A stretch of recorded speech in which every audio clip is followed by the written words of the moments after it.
60 வயதிற்கு மேல் மிக முக்கியமான அறிவிப்பு ஒன்று வெளியாகியிருக்கிறது. அதை பற்றித்தான் பார்க்க போறோம். குறிப்பா குடிமக்களுக்கான மிக முக்கியமான கட்டணங்கள் வெளியாகியிருக்கு. அதை பத்தி தான் பார்க்க போறோம் நண்பர்களே. ரயில்வே கட்டண சலுகை ரத்தால் 2020ஆம் ஆண்டு முதல் பயணத்தை மூத்த குடிமக்கள் படிப்படியாக தவிர்க்க தொடங்கி இருக்கிறார்கள்.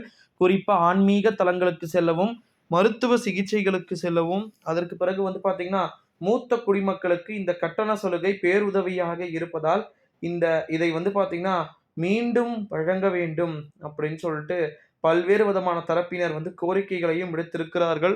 குறிப்பா 60 வயதிற்கு மேற்பட்டு இருக்கக்கூடியவர்களுக்கு தான் ஏகப்பட்ட எப்படி சொல்றது ஃபெசிலிட்டிஸ் இல்லாத ஒரு சூழல்கள் தொடருகிறது அப்படின்னு சொல்லிட்டு குற்றச்சாட்டுக்களுக்கு மேல குற்றச்சாட்டுக்கள் ஒருபுறம் முன்வைக்கப்பட்டு கொண்டிருக்கக்கூடிய சூழ்நிலையிலே தமிழகத்துடைய முதலமைச்சர் ஓகேங்களா, மாண்புமிகு திரு ஸ்டாலின் அவர்கள் அவரால் என்ன முடியுமோ அதை எல்லாத்தையுமே பண்ணுறதுக்கு தயார் நிலையில் பார்த்தீங்கன்னா இருக்கிறார்.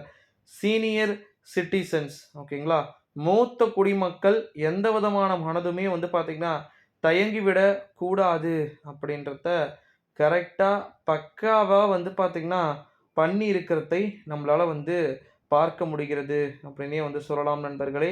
இந்த ஒரு சூழ்நிலையில தான் 60 வயதிற்கு மேற்பட்டு இருக்கக்கூடிய நண்பர்களுக்கு நிச்சயமாக புதிய புதிய அறிவிப்புகள், மருந்து மாத்திரை இல்லையா அவர்களுக்கான அறிவிப்பு, அதுக்கப்புறமா பார்த்தீங்கன்னா உங்களுக்கு சரிவர எதனா ப்ராப்ளம்ஸ் எதனா இருக்கா அதுக்கும் உங்களுக்கான அறிவிப்பு.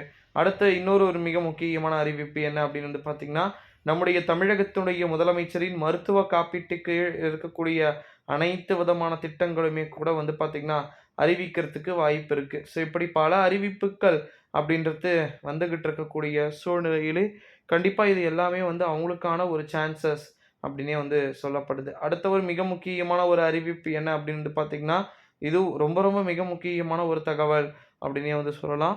60 வயதிற்கு மேற்பட்டு இருக்கக்கூடிய சீனியர் சிட்டிசன்களுக்கு என்று ஒரு தனி ஒரு ப்ராப்ளம் ஒரு எப்படி சொல்கிறது எல்லா விஷயத்தையுமே லெவல் பண்ணி விற்கிறதுக்கே சான்சஸ் இருக்குதுன்னு சொல்லிட்டு சொல்லப்படுது. ஸோ இப்படி பல விதமான விஷயங்கள் இருக்கிறது. ஸோ அதை பற்றி எல்லாத்தையுமே நம்ம ஒன்று ஒன்றா டீட்டெயில்ஸாக பார்க்க வேண்டியது இருக்குது அப்படின்னே சொல்லலாம் நண்பர்களே. இந்த வீடியோவை உங்கள் ஃப்ரெண்ட்ஸ் அண்ட் ஃபேமிலிக்கு ஷேர் பண்ணிக்குமாறு கேட்டுக்கொள்ளப்படுகிறது. 60 வயதிற்கு மேல் இருக்கக்கூடிய நண்பர்களுக்கு என்று தனித்தனியாக இந்த அறிவிப்பும் சொல்ல மாட்டாங்க ஓகேங்களா. இருக்கிற அறிவிப்பில் பாதிக்கு முக்கால்வாசி என்னன்னு சொல்லிட்டு பார்த்து கொடுக்க போகிறாங்க. பென்ஷன் காசு கூட நிறைய பேருக்கு வரத்து இல்லை அப்படின்னு சொல்லிட்டு இருக்கிறாங்க. ஸோ அந்த பென்ஷன் காசு தொடர்பாகவும் பல தகவல்கள் அப்படின்றது கிடைக்க பெறலாம் அப்படின்னு எதிர்பார்க்கப்படுகிறதாம். ஸோ வெயிட் பண்ணி பார்க்கலாம் நண்பர்களே. இந்த வீடியோவை உங்கள் ஃப்ரெண்ட்ஸ் அண்ட் ஃபேமிலிக்கு ஷேர் பண்ணிக்கோங்க. நன்றி, வணக்கம்.